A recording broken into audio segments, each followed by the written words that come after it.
Hello guys, it's Max here from Daily Market Movements. Welcome to another episode where today we're going to be analysing the S&P 500 followed by the Nasdaq100 and the Dow Jones 30 future chart on this very final trading session of the week. I wanted to wait until the very end of the trading session to post this video. We've got approximately 30 minutes left of trading before we break into the weekend, and we've had some very interesting price movement today. I actually late last night took some profits on some buy signals that I sent out over in my signal team. So we managed to yield 0.7% here in the S&P 500 and 1.2% in the NASDAQ100.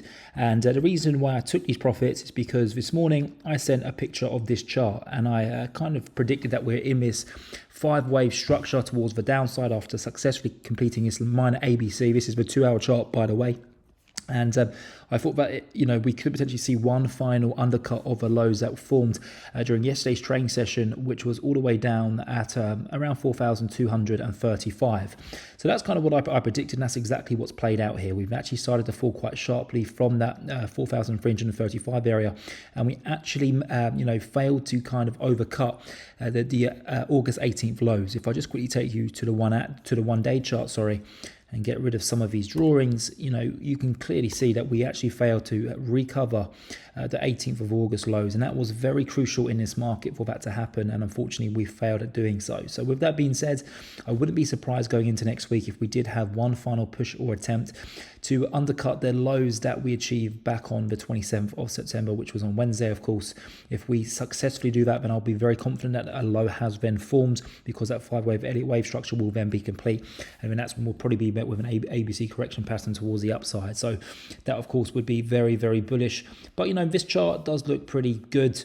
We're still in a correction phase within a longer term cycle, uptrend. I think that's very evident here with these two trend lines that I've drawn dating back to October 2022. So it's been over a year now that we've been trading in this uptrend, and this is just a correctional phase within this uptrend, and I do expect it to continue as we go into the fourth quarter, which I expect to be very bullish. And I think that we are about to witness a rip your face off rally, especially as we go through the month of October.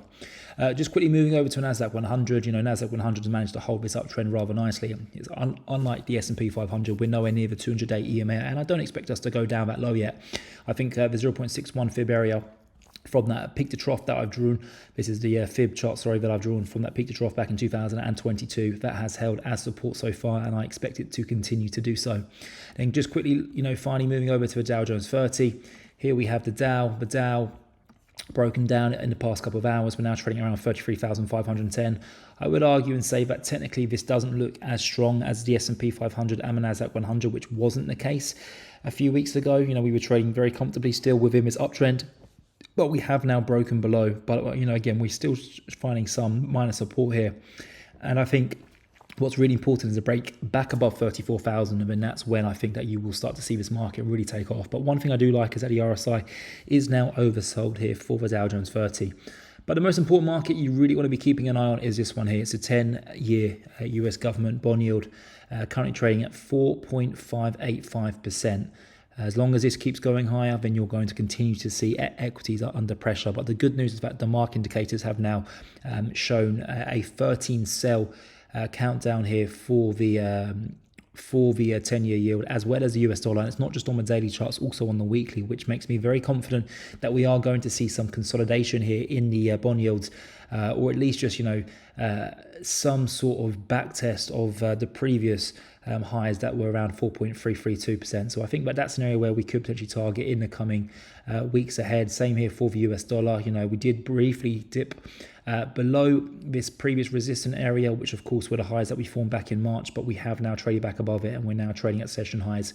I think that going into next week, this will offer some more volatility, but I think ultimately within the next 2 weeks we are going to see a clear breakdown in not just the US dollar but also in the 10-year bond yields, and that will give some leeway to equities to rally in a seasonally bullish time frame, which is running from October all the way through until the end of January. But that's going to wrap it up for today's video, guys. If you would like to join my free trading signal group, then make sure you scan this QR code on your screen. It will take you to my website where you can sign up. It takes 10 seconds to sign up, and it's completely free of charge for your first month. And if you don't enjoy the service, you can cancel at any time.